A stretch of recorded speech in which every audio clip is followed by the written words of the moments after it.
Captain, we have them. We've established Transporter Lock, the Star Trek podcast. Join Ken and Sabriel each week as they explore strange new episodes, seek out new plots and new characters, and boldly go where no podcast has gone before.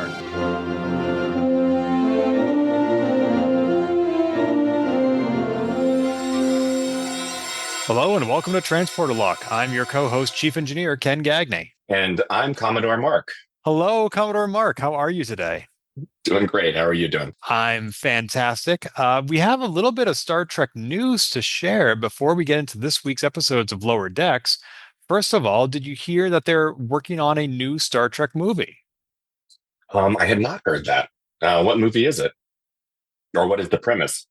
That's a very good question, and it's all very vague right now, but they are saying that it is going to be set pre-Enterprise, which I assume means the TV show with Captain Archer. And so that's going back a bit. It's going to be like possibly, like this is just conjecture on my part. It could be the founding of Starfleet, whereas the TV show Enterprise was the founding of the Federation. So that's roughly what we're looking at. Intriguing. I remember we had mentioned something earlier about a prequel Star Trek movie. I didn't realize they were setting it before Enterprise. That's what I've heard, and it's going to begin production next year. However, there have been many talks over many years about new Star Trek movies. There was going to be a fourth movie with Chris Pine where there's time travel and he gets to work alongside his dad, Chris Hemsworth. That never happened.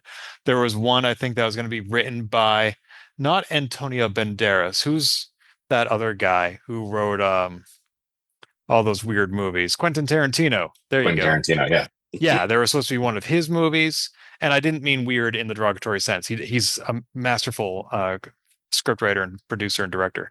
But yeah, there have been so many movies that they say they're going to make. At one point, I don't have it on my calendar anymore, but they said, here's the release date for the next Star Trek movie. We're not telling you what it is or what it's about, but we have a release date. And that date came and went, and nothing happened. Yep. So it's all just potential at this point, but it's something to potentially look forward to because it's been a while since we've had a Star Trek movie. At least I think maybe 10 years. Has it been that long already? Wow, that is time flies. Okay, I exaggerate a little bit. It's been 8.5 years. Close enough. I would agree that that's been much longer than I thought it had been. Yeah, I mean, the first Chris Pine movie was 15 years ago. Wow, that really ages us, or me. Both of us. And speaking of movies, I guess if that movie was 15 years ago, then that was halfway between today and Star Trek Generations, which aired 30 years ago this week, the first TNG movie in 1996. That is incredible. It was quite the controversial film at the time, but I think a lot of fans have grown to love it. Yeah, I would say the only thing I disliked about it was the way Captain Kirk died. Yeah, that was a rough ending. Just falling off of falling into a gulch from a gangway. Yeah, death by bridge is not how I saw him going. Not at all. But did you see the new 10-minute short film this week from Roddenberry Archives, the fan film they did? I did see that. Unification, I believe. I don't remember the series of numbers before it. I should, but I don't. But yeah, Unification. Yeah, they've done a number of these films, and they all have that serial number before them. I, too, forget what it means. I could look it up right now. But I'm more interested in talking about the content of that film. So it's basically, I'll give a brief summary for those who haven't seen it. It's almost completely wordless. There's a very brief monologue at the very end. But it basically shows Captain Kirk waking up and not really realizing where he is. He sees a lot of familiar faces, and then he finds himself at Spock's deathbed, and he gets to hold Spock's hand as he passes away. And that's the whole film. That's 10 minutes. Yeah. It's intriguing. It also includes the yeoman from the original series in there as well. And a lot of people greeting him wherever he has arrived.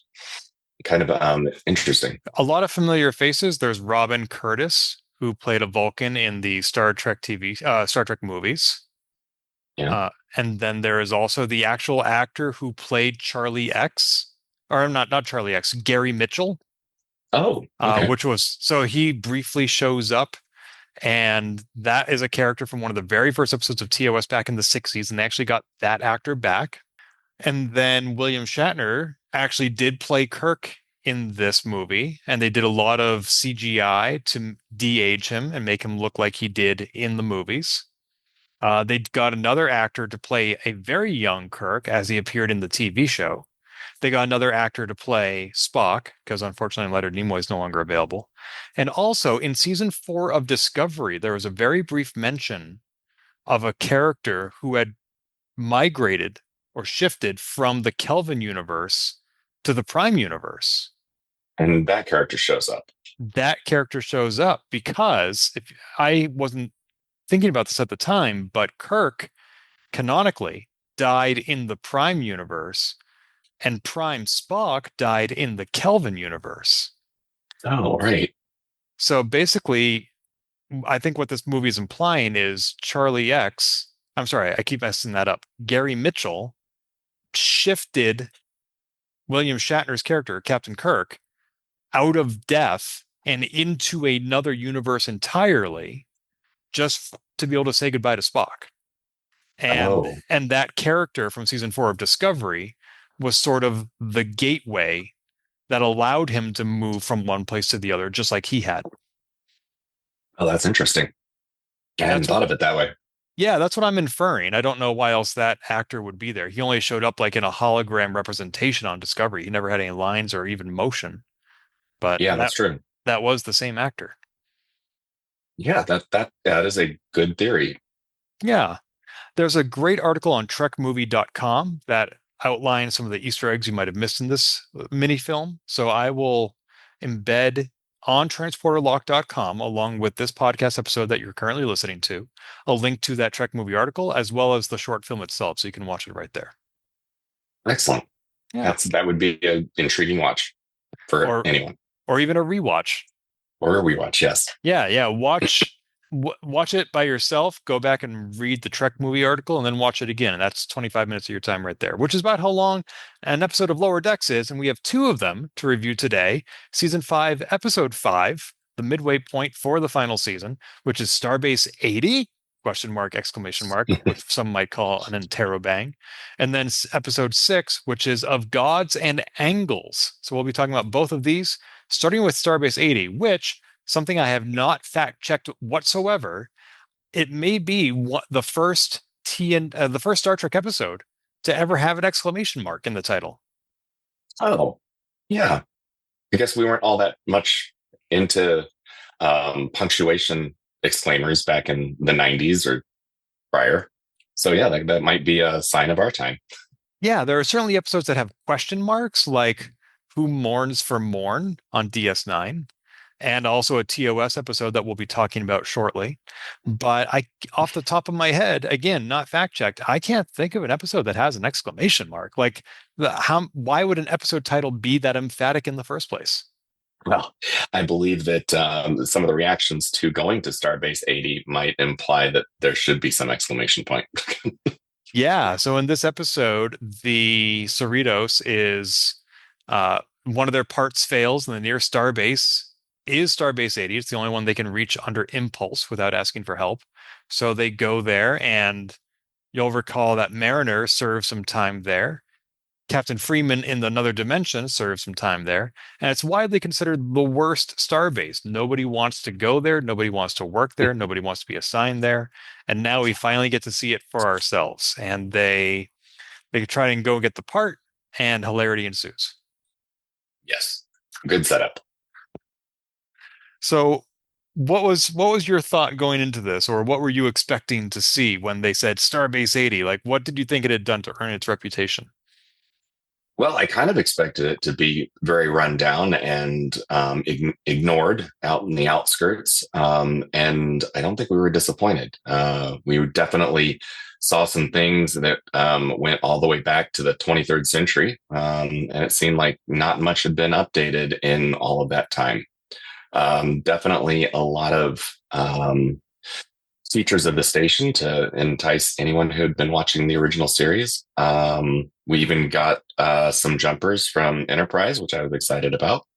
And yeah, and of course, Mariner having been there and being able to react all the way to Starbase 80 um, definitely set us up for thinking it was going to be the worst.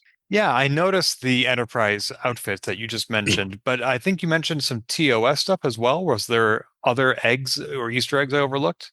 Well, they were using intercoms on the walls. Those were from the TOS era intercoms. A lot of the rooms that they walked into were painted in TOS era color schemes. The place where they found the engineer, even though they didn't know he was the engineer at the time, the ops for the base was lifted directly from the Enterprise bridge. Gotcha. I didn't know that. And now that you mentioned it, of course, they did very specifically call out not only the wall intercoms that you mentioned, but also the twisty handles for the elevator, Yes. which never made any sense. You're right. I think other than, I mean, certainly Strange New Worlds is set in that era, but the last time we saw this technology in the quote unquote modern Star Trek era was probably when DS9 went back in Trials and Tribulations. Yes. And there's even some nods to DS9 architecture when they go out into the promenade. I do believe that I saw um, a triple X theater on that in that promenade as well, which might be the first time we've seen an adult theater in Star Trek. How interesting. I did not notice that. I'm not surprised that they have them. I mean, they've talked very explicitly on Lower Decks before about being on holodeck cleanup duty. Yes. You know, In fact, Mariner's like, please give me holodeck cleanup duty. Just don't send me out to Starbase 80. right. Yeah, I'm glad they finally acknowledged what it is that most people use the holodeck for. Yes.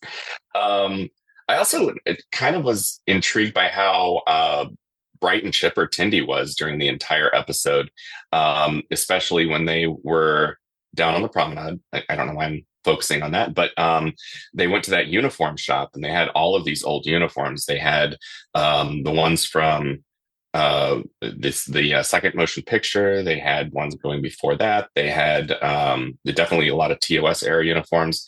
And she's like, oh my God, where did you get all of these without a replicator? Because they have no replicators on Starbase 80. And the proprietor responds deadpan off of the bodies of dead crewmen. And she's like, oh, vintage. I was like, that is a signature. Yeah, she's generally a very optimistic person, even when she shouldn't be, even when it's inappropriate. It might be the pirate in her where, dead crewman is just part of the territory. That's possible. Yeah, that's a good point. I hadn't thought of that. Yeah, definitely walking the promenade was very reminiscent of DS9. I don't think, however, that having a corn dog vendor was a callback to anything. I think that's original. That is original. Chad is definitely original. A corn dog vendor on the ceiling of engineering, no less. That's right. And they also had an actual arcade, which I don't think we've ever seen in any Star Trek.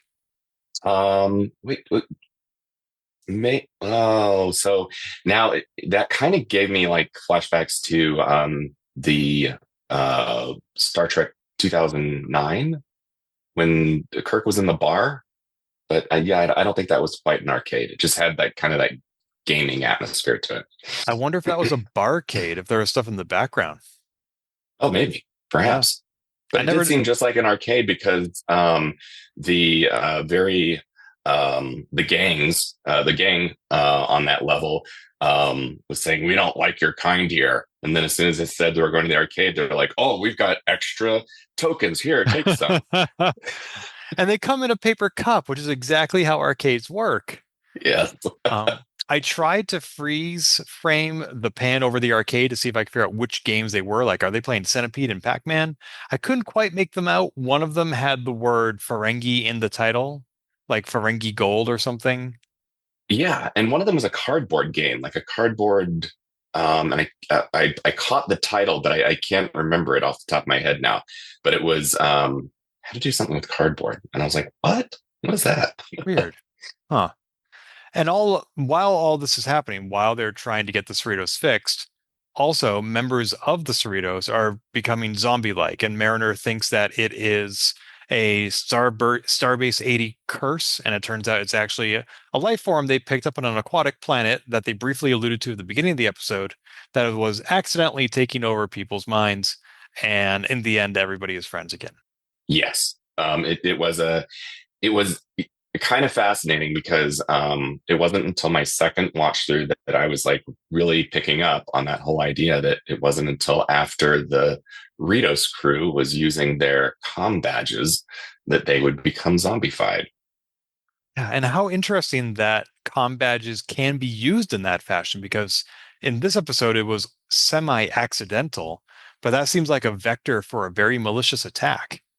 Yes. Well, maybe you have to be a transphasic being in order to take advantage of it. And we don't encounter all that many of them. That's true, but I hope that the Starfleet, kind of like the Borg, would adapt, and now that they know that this is possible, they will retrofit their comm badges to be safe against that in the future. Yes. I guess that's what we do every time that we have a cyber attack on our infrastructure is we try to make it a little bit better. Right. Are you looking something up right now? Yeah, I was looking up the name of Cassia Knox, the crewman that was helping them out. Yeah. The one that was that noticed that all of the Cerritos crew was becoming infected after they used their comm badge, and then we had that little fight scene between her and Mariner when Mariner was trying to call back to the Cerritos, and Cassia actually took her comm badge and smashed it, and then they started fighting until Mariner finally saw the light and was like, "Oh yeah." Because now Boimler's infected. Right.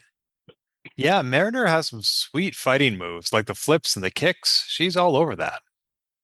Yeah, and then we find out that Cassia is a why am I blanking on this? The Alorian. same Elurian, and she says, "So you're like 400 years old?" And she's like, "No, I'm just 35." And then she's like, "If you're not old, then what's even the point of being Elurian?" Right. Because she had said, like, why do you have such sweet combat moves? She's like, I'm a Lorian. But I'm like, okay, you're a 35-year-old Alorian. Does that make you a better fighter?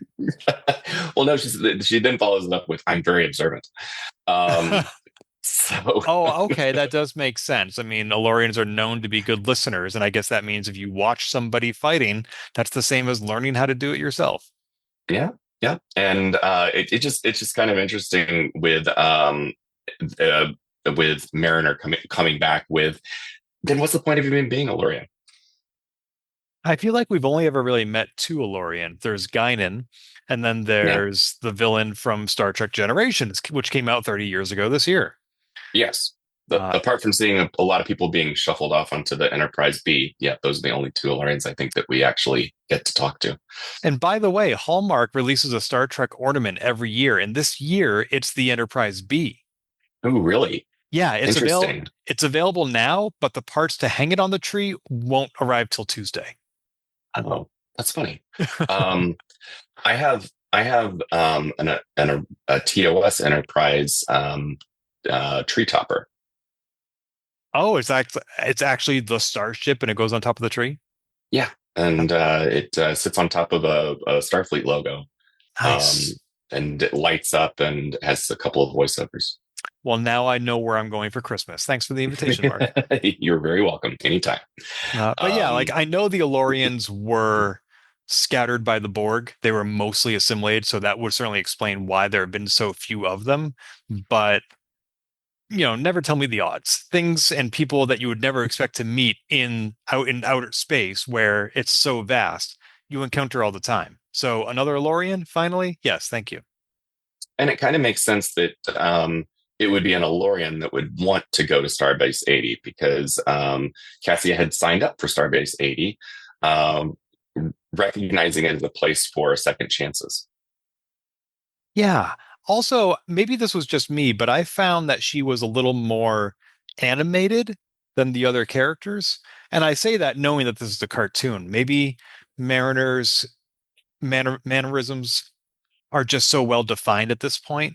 But for this new character, I just felt like her motion was a little bit more fluid, whether she was fighting or just talking, her facial animation, her body, just the way it moved seemed like there was additional detail that I don't see in the Cerritos crew. And again, I could just be making that up because I was paying more attention to the character I'd never met before, as opposed to the ones that I seemingly am quite familiar with. Well, I got the feeling as I was watching the episode. Um, well, one, I want to see more of her, and two, maybe we will see more of her. Maybe that's why she's so fleshed out. I don't know because I kind of felt the same thing about the new character introduced in the next episode we'll be talking about. I felt like she was also more animated. So, given No, that that's true. trend, maybe I'm just paying more attention to the new characters. Like, again, if there's somebody new, I'm going to scrutinize them to figure out what's their deal. And so maybe I'm just ignoring all of the fluid animation that the other characters are exhibiting because I just am not looking for it. Or maybe there'll be some really good reason for why we need them all back by episode 10. Oh, that'd be neat. I love ensemble moments where the most epic and obvious one is Avengers Assemble at the end of Endgame. Mm, But there are other movies and video games that do that, like Skies of Arcadia is a video game yeah. that came out like 20, 25 years ago. It's an RPG. And Hmm. throughout the whole game, you're fighting all these bad guys and you defeat them. And at the very end, you get to the bad guy. And whereas everybody else you fought was a pirate, the bad guy at the end of the game actually wants to like destroy the world. Oh, And okay. so, spoiler for those who haven't played Skies of Arcadia, I think they might when it seems like you're defeated and you can't defeat the bad guy, all the pirates you've defeated throughout the entire game, they all show up with their ships and they're there to help you because they say, Okay. yeah, like you're a good guy and we're bad guys, but none of us want the world to end because if the world ends, we're not going to be around and there's like not going to be anything for us to pirate. So Right. in this instance, we have the same goal. So let's all work together to stop the big bad guy from defeating the from destroying the world. And I love that moment. It's one of my favorite JRPGs. And so that would what you just mentioned, I had not considered, and I would love to see like all the characters we've gotten to see this season, whether it's like the little ship from the other dimension or Otherford as opposed to Rutherford or anything, just if they all show up. And that kind of makes sense because we have all these wormholes that are showing up. And that's one of the things I did not like about this episode was it didn't drive that overarching plot thread forward. There were no fissures in space, no space holes. Oh, in this one episode, right? Or these Correct. two episodes. Yeah, no fissures in Correct. these two episodes. That's something I didn't Interesting. like about either of these episodes if we want to broaden the scope a bit. Yes. Yeah. So, and I want, well, these are both side adventures. They're definitely not in line with the rest of the season. But if you're gonna do it right, you should have some side adventures as well. So it's just interesting that they're doing them back to back. Yeah, I'm just a little concerned because it's a half an hour show, unlike Strange New Worlds and Discovery. There are only 10 episodes, unlike Prodigy, which had 20. It's the final season, unlike almost anything else. Like, time is limited, and they really, if they have a story to tell, they better sure as heck tell it quickly. And Unless they've so, been secretly guaranteed a movie. who knows? I really don't want the season to end on a cliffhanger, if that's what you're saying. Yeah, no, I don't either. But yeah, I don't know where they're going with this and whether or not it was a fun episode. I was like, I kept waiting for the hook and it never showed up. Right. No, there was nothing to tie it into the rest of the season, Yeah. which is very Star Trek, but also kind of frustrating. Yeah. Yeah. Any overall thoughts about this episode or anything else that we've missed? I really enjoyed the little side plot that Freeman and not Rutherford, excuse me, Freeman and Ransom had with the base engineer, Jacob. I'm not going to remember his name. Starts with a J. But the idea that he was telling them to go to all these different places where they would eventually find the engineer, only to like show up there, and it took him like a couple of repairs to realize, oh, he's just leading him on this goose chase so that he can get everything repaired and get all the bats out, because he doesn't have the tools to do it, and Starfleet has been ignoring his requests for more personnel and more equipment. Yeah, after all this time, he learned not to just ask because nobody wants to be at Starbase longer than they have to be. So if he had asked, they would have been like, no, just give us the part and we'll be on our way.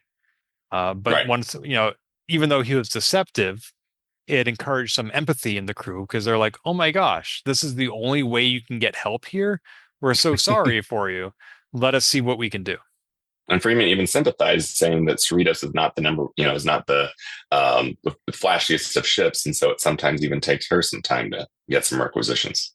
It's true. I mean, that ship has come a long way. They used to be the crew that did, what was it called? Second first contact? Second first contact, yeah. Yeah. And now they've had multiple first contacts, which is pretty cool. For sure.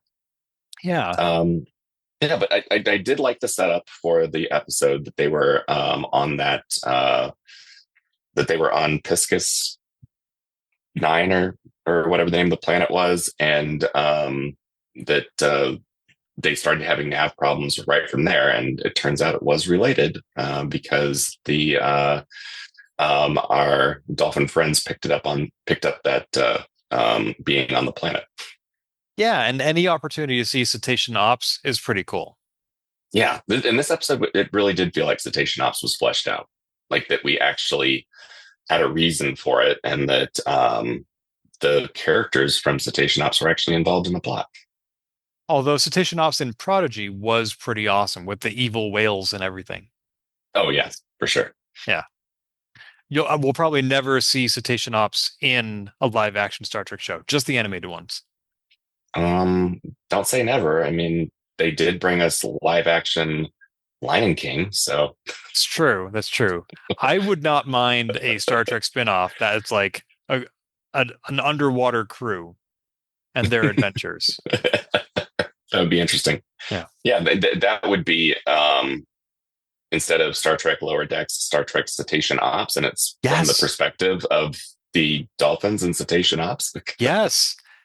We can set it in the TOS era because Dr. Carol Marcus, who came back to the future with Kirk from Star Trek 4, we can have her and a ship of whales going on adventures together. Yeah, and exploring all of these water worlds that nobody else explores. Right. Like we can see her learning what it's like to live in the 24th century, adapting from having been lifted from San Francisco in the 1980s. Mm-hmm. And we can also see how the whales interact with their environment and what a different experience that is from Terrans. I am down with this. I'm going to go pitch this as soon as this episode's over. Excellent. I'm looking forward to seeing a starship outfitted to be run by mammals. Cetacean mammals. But if marketing is key, and if it's called Star Trek Cetacean Ops, it's not going to attract new viewers. They're not going to know what that means or what it is. So I already have the name for it. We're going to call it Star Trek, the one with the whales. I feel like we already had the one with the whales. Well, we had a TNG episode called Lower Decks, and now there's an unrelated episode or a whole show about that. So people are smart. They'll figure it out. I'll figure it out for sure. All right. Shall we talk about the next episode? We should definitely talk about the next episode. It's got some callbacks to the original series as well.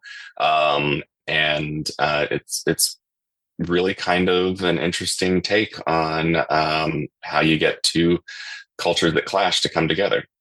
I almost forgot. I have one more thing I want to mention about Starbase 80. The engineer whose name you were trying to remember, Lieutenant Gene Jacobowski. Oh, I was so close. You were very close. He was played by actor Stephen Root. Oh, do you know Stephen Root? I'm not familiar with Stephen Root. He has a wonderful resume. I know him from primarily as Milton from Office Space. Oh, okay. The guy with the red stapler. Yes, I do remember that.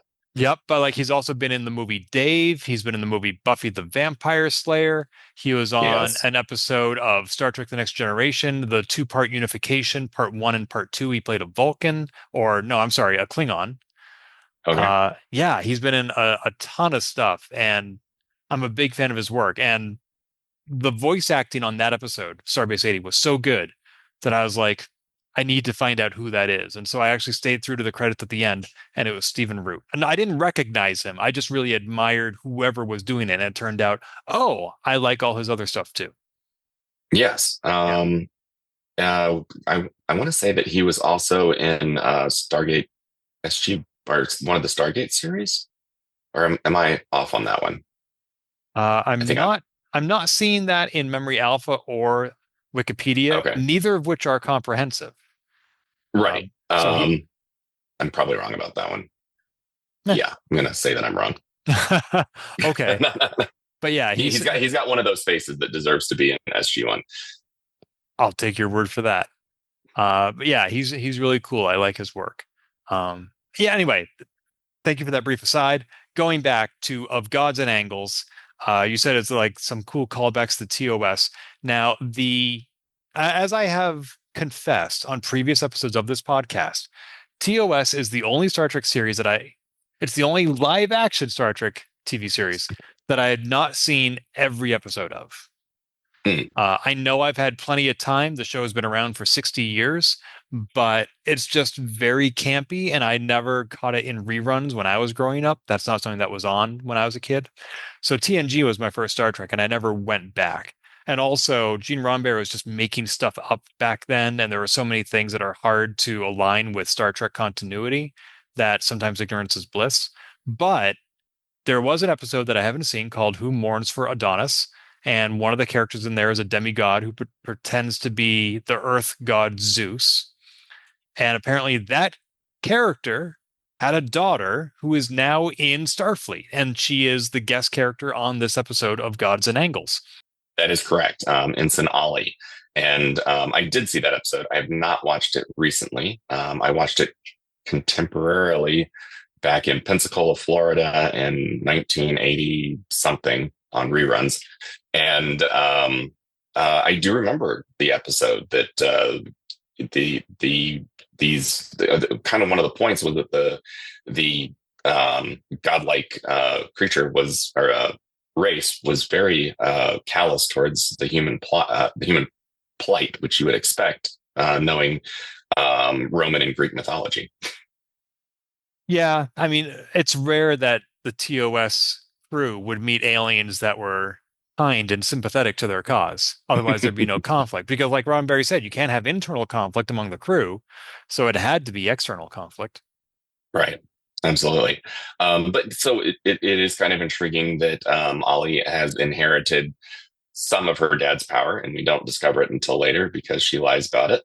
But it's not quite up to the same bar that her dad had. Yeah, it does give away. I mean, she was given away in her heritage by the fact that she has those leaflets in her hair, aka Yeah, laurels. laurels. Yeah. Yeah. Which makes me wonder why it's that expression, resting on your laurels. Anyways, yeah, it's very clear she can't take them off. Everybody asks about them. It's very annoying for her, and it's not at all a shock that Mariner kind of identifies with her and her rebellious attitude, but doesn't really recognize until a little bit later on that it's not just rebellion; it's that she doesn't want to be seen as a danger to the crew and to others. Which is one of the reasons why she's been shifted off so many Star Trek assignments or Starfleet assignments in the past. And that part didn't resonate with me because on TNG, Lieutenant Barclay had moved from ship to ship. Everybody saw him as somebody else's problem to get rid of. And Picard said, no, this ends here. We're going to make him a part of our crew. And they succeeded. And Barclay was fantastic. And I loved that character. And so we see Captain Freeman here basically doing the same thing that all the captains before her did, and that all the captains before Picard did to Barclay, which was not try to integrate somebody into their crew, but just shuffle them off for somebody else to deal with. And given the exemplar that Picard set for us to live up to, I was kind of disappointed to see Freeman so quick to do that. And I was glad that Mariner stepped in and said, no, give me a chance. I think I can bring her around. Yeah, and Ransom kind of agreed with her and said, "Well, it worked once before with someone we know." And I gave him a dirty side glance. Right. Yeah, because Mariner has come a long way, and we've seen that sort of non-linear evolution of the character, but she is willing to not be an ensign anymore. She's a lieutenant, and she is willing to take on responsibility. So it was nice to see her ready and willing to pass those lessons along to the next generation. Yes, absolutely. It's quite refreshing to finally see her come into her own and not be afraid to move forward. I also loved the aliens that were on the ship. So like the guest character we just talked about is the titular god, and then we had the Angles, which is a race, two races of photonic beings, one of which takes the shape of spheres, and the other takes the shape of cubes. Yeah. And they apparently, their nebulas clashed into each other, and ever since they've been on edge and not willing to work together. Was that an intentional word choice right there? On edge? It just happens. It really just happens in these cases. You're just that good. I love it. Well done, Commodore. Very accidental. But yeah, it's interesting to see that this is who they're supposed to be trying to negotiate with, or try to provide some peaceful resolution with. This type of energy being is not new to the series at all. I believe there are a few examples, even from TOS, even beyond the Medusa and TOS, or Medusans and TOS. So it fits right in line with Star Trek. And then what they're trying to do with the broker piece between the two species is kind of exactly what we expect to see. But then we discover something about one of their offspring missing. Yeah, and they immediately leap to the worst possible conclusion. They assume that the photonic energy they have found is the remains of one of these characters. And actually, it was Ollie who leaped to that conclusion. Oh, that's right. But yeah, her complicity in this murder mystery was, I thought, a little odd to me. So like she showed up, she found that the room was a mess, and she assumed people would blame her. And so she hid some evidence. And even once they found the evidence, they didn't use it. They didn't look to see what was on it or anything. It seemed like a total red herring. Right. It definitely did. Even the material that was on the wall was a misdirect, unintentional misdirect by the two lovebirds. Yeah, but it just seemed odd to me that Ollie would hide the video screen when the video screen ended up not having any evidence. Like she could have grabbed any random object from the room and decided, oh, I need to hide this. But I'm like, oh, maybe did the video screen have a recording of her walking into the room? But then in which case it would have proven that she was innocent because she didn't do anything. Right. I think the implication was that because it was a damaged powered device, that it could have been her that damaged it, and that maybe in whatever she assumed that they were going to think that she did wrong, that was going to be the evidence they were going to have. Because didn't she grab something and say, "This is what happens when"? That's true. And she crushed something else unrelated. So if she walked in and the video screen was destroyed, then that might be seen as destroying evidence, because it would have even like the type of thing that she's done in the past, where she's accidentally destroyed some electronic device. Right. But like if she showed up early and she found what they think is a dead body, and let's say Mariner shows up and finds Ollie and the room is destroyed and the video screen is destroyed, and Ollie says, I'm innocent, I didn't do anything. And Mariner says, well, isn't it convenient that the only video screen that could prove that has been destroyed? Yeah. That would look suspicious. Hmm. Okay. I don't feel like this was spelled out in the episode, but I got there, and I think this makes sense now. Yeah, I think that was one of the things that got lost to 24 minutes worth of television. Yeah, it did move a little fast. Like at one point, Mariner said, how did you know that the video screen was melted? You just said so before we opened the locker. And I rewound it like 10 seconds, and I didn't hear her say that it was melted. Maybe I had to rewind farther. I've only She watched the said it. episode once. She said it in the conference room. Oh, Um, okay. that when they were talking about the missing screen, and she slipped that it was a melted screen. So that was when it was first slipped, was when they were in the conference Okay. or the situation room. What do they call it in Star Trek? I always forget that. The observational lounge. Yes, we'll go with Uh, that. um, well, thank you. I'm glad that this was just a matter of me not rewinding far enough, because otherwise that would have been a very obvious continuity error. yes, I watched it. Well, I had the advantage of watching it on the treadmill this morning and watching it during my lunch today. So I did get to watch it twice. Which you get to do more easily when it's only a 24-minute episode.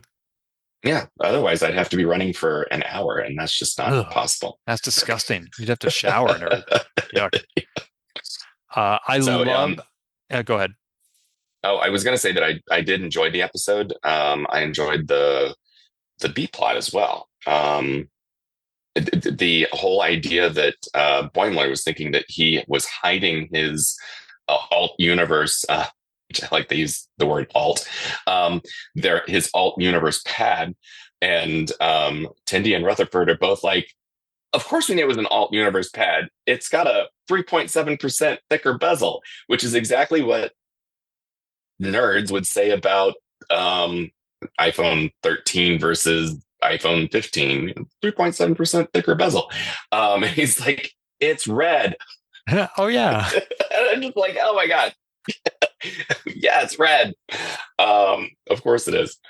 But no, and I thought that was a little bit delightful. And I'm absolutely certain that the resolution to that is going to come back to bite Rutherford and Boimler in their respective reruns, because their conclusion was the way to get ahead is to imitate somebody who's cooler than you. Yeah, don't be yourself. Yourself sucks. Imitate your cooler alt self. I don't know. Rutherford seems pretty comfortable in his own skin. I don't see him adopting Boimler's approach of trying to be like somebody else. Except that he was the one who said it. I know. And Tendi was like, but that's not the lesson. Yeah, Rutherford and Tendi are so often on the same page that it did seem a little odd for him to be suggesting that in the first place. Yes, I agree. Maybe it was just a throwaway comment and he didn't intend it. Yeah.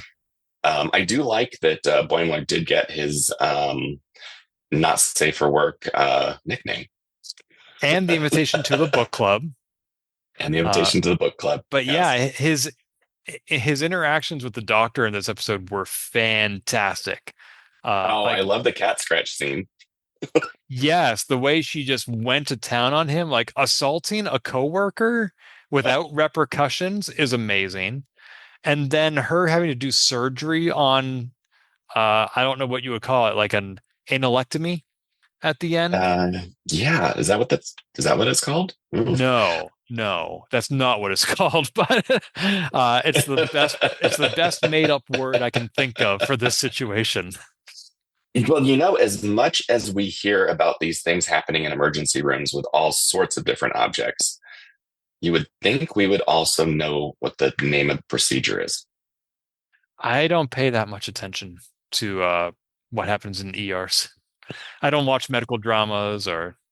Oh, and I don't mean that. I just mean it seems like it comes up a lot with like all of these memes and images of X-rays of things that aren't where they're supposed to be. Well, in this case, it was a whole new procedure, and like she's going to write it up for medical journals. Yeah, because nobody's ever removed a demigod's lightning bolt before. For what it's worth, I did actually just Google this. I should have used a private browsing window. At least I didn't do Oh, an. At least it's not a Google image search. But I believe the name of the procedure is rectal foreign body removal. okay, excellent. So not common enough to get a shortened name. I don't think it has like a Latin or Greek name, for better or Yeah. worse. Also, the fact that Ollie actually manifests physical lightning bolts. Yes, and floppy physical lightning bolts, no less. Right. Like lightning bolts are never supposed to be physical in the first place. But yeah, I loved Boimler was delightful in this episode. I'm not saying that what he did was smart or right, but I just loved the way it played out from a purely amusing factor. I just thought it was really fun to watch. Like when he started swearing at her, Oh thinking yeah, that that would like endear him to her or vice and versa, and it did just the opposite. everyone in the ship's infirmary just stopped and stares. Right. Like, no, she can talk like that. You cannot.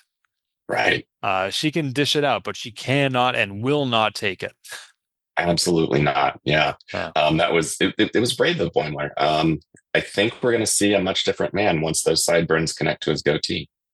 Yeah, that is a very physical, visual representation of his evolution this season, and I'm really interested to know where he ends up. I think with a full beard. I'm guessing probably next episode. Well, I was referring to his persona, but yes, I Right. suspect that we will see a full beard by the end of the season.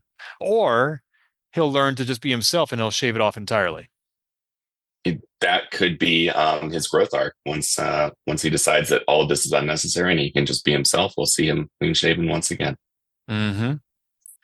I want to talk a little bit more about the cubes and the orbs because as soon as they mentioned that, oh yeah, one of the orbs went missing as well, it seemed pretty obvious to me that this was a Romeo and Juliet situation.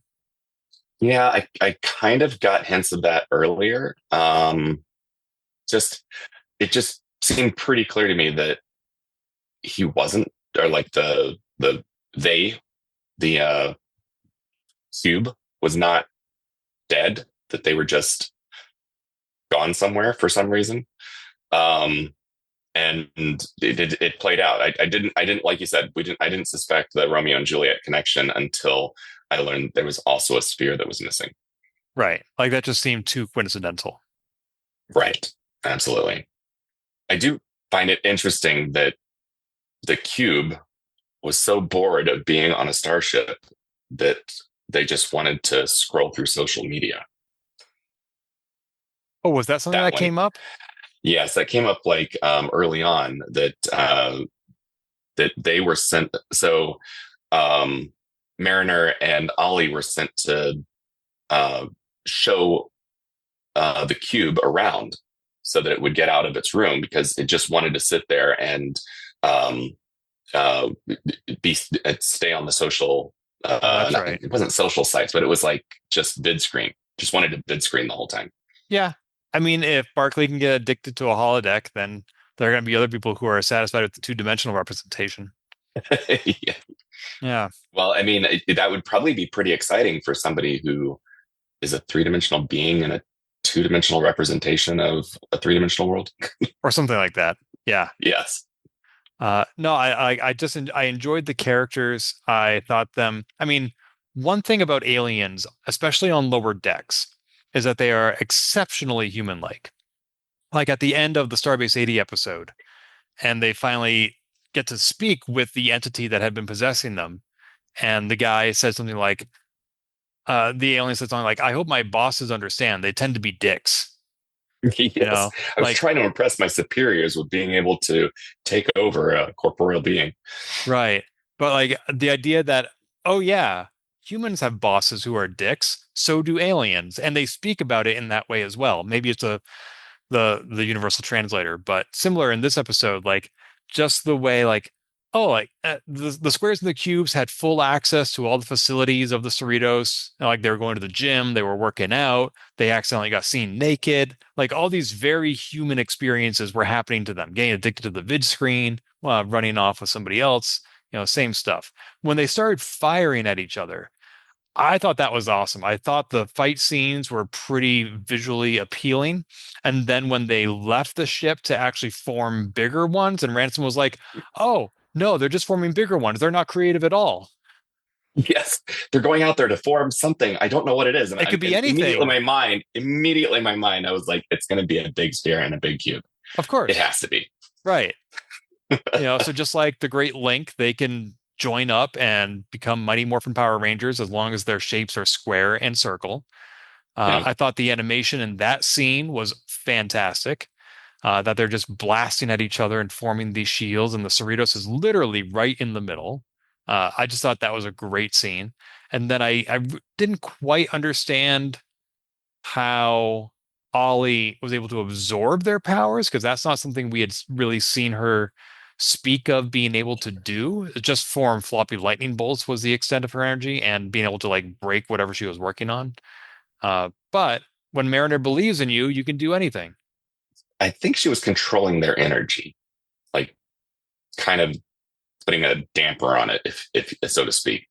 But then when they do form the big sphere and the big cube, that was using tractor beams. Yes, that part I understood. Yeah. But it was when they were in the shuttle bay where Ollie said, I've absorbed too much energy, and she passes out. Right. And I was like, Oh yeah, okay. she's absorbing energy. Yeah. Yeah, so her energy flow can go both ways, output and input. Well, that would be useful during like any sort of overload situation. True. Yeah, absolutely. And like in a lot of TV shows and in a lot of movies, just before she tried to do it, she's like, I can't do this. And Mariner's like, I believe in you. And then she can do it. Just like at the end of Doctor Strange and the Multiverse of Madness, where America can't control her powers, and then Doctor Strange says, I believe in you. And then she can do it. Yes. Well, apparently those are the three magic words. Yeah, I imagine they'd have to come from the right person, though. Like Mariner just met Ollie earlier that day. I'm like, Right. if this were coming from like my mom or my dad, it might be meaningful, but some rando, I was like, I don't even know who you are. Okay. Although maybe Ollie does identify with Mariner, even if at the end Ollie is trying to push her away again. That part in the brig was also fantastic because Mariner's like, oh yeah, you're nothing like me. Nothing like me. Very sarcastic because Ollie's words, you write those same words for the character of Mariner season one, they would not be out of place. Right. Not at all. I do also appreciate that. Oh no, I was thinking back to the other episode. Sorry about that. Brain was thinking about how the crewman from Starbase 80 was able to recruit the two weirdest people on the Starbase to storm the Cerritos. That's right. That's right. Yep. And that unrelated to this episode. Well, there were certainly scenes in both episodes where people were being ganged up on, and Yes. whether they were fending them off with absorbing energy or with corn dogs, Yep. one way or the other, it worked. What made me think about it is that Mariner and Ollie in this episode are both misfits. And Cassia, is that her name? Cassia, and was banding together the misfits on Starbase 80 to help resolve the curse, so to speak. That's right. And we'll probably never see, I mean, unless your theory about everybody coming back together holds true, we'll probably never see the Starbase 80 crew again. But with Ollie actually being on the Cerritos, I wonder if we'll see her again. I feel like we stand a good chance of seeing her again. It would be nice to kind of flesh out her character too. And yet, I again go back to the fact that they have very little time left in which to do this. Like this was we are now more than halfway through the season. This is episode 6. I was hoping we wouldn't bring that up. 4 episodes left. So 2 more episodes of Transporter Lock for this season. Yes. Yeah, Well, I guess I could always come back for the movie if it happens. I hope so. Any other thoughts about Of Gods and Angles? Um, Nothing that I don't think we've already covered. I thought it was a solid episode. I liked that the A and B plots kind of were on the same ship and kind of made sense together. Yeah, there were almost Um, three plots here. There was solving the murder mystery, there was reforming Ollie, and there was Boimler trying to get invited to the book club. yes, yes, I could see that with um, yeah, the three. Yeah, I The mean, first two are very tightly related. yeah, I mean, you could absolutely say those are the same plot, but they're almost like different goals. It's one is a means to the end of the other. Yeah, and we had clearly three different conclusions. So yeah, Conclusions? um, yeah. So the Romeo and Juliet conclusion with the cube and the sphere already having offspring, and then Yep. their offspring is of course half cube, half sphere, and then it drops something out of it, and they're like, "What's happening? What's happening? We've only been parents for 5 minutes. What do we do?" Yeah, the kid is smart enough to talk, and it's 5 minutes old. Yes, kind of. Maybe there could be an entire episode about the biology of spheres and cubes. I do not want to watch that episode. I wouldn't shit on anybody. But I did really like. I almost forgot this. I really liked when the couple that had run away when they showed up again and they started talking about their kinks. Yes, one of our Like, kinks is to smash things up. even though this is lower decks, even in this context, I did not see that coming. I loved it. Yeah, We it need was more sex positive TV. absolutely. So I want to say the last time you and I spoke, when we saw episodes 3 and 4, I said that so far to date, those were my least and most favorite episodes of the season. So with these episodes, again, one thing we didn't explicitly call out yet is Of Gods and Angles also didn't have a space fissure or space hole. Again, it doesn't move forward the overarching plot. Despite that grievance I have about both of these episodes, I would say once again, these have been my least and most favorite episodes of the season. Oh, interesting. And so, which of these was? So, I know that you have a lot of praise for the Of Gods and Angles. So, I'm guessing that the Starbase 81 was your least favorite episode. What made that your least favorite episode? I just felt like it was very. It felt a little bit more out of scope of the Star Trek universe than other episodes.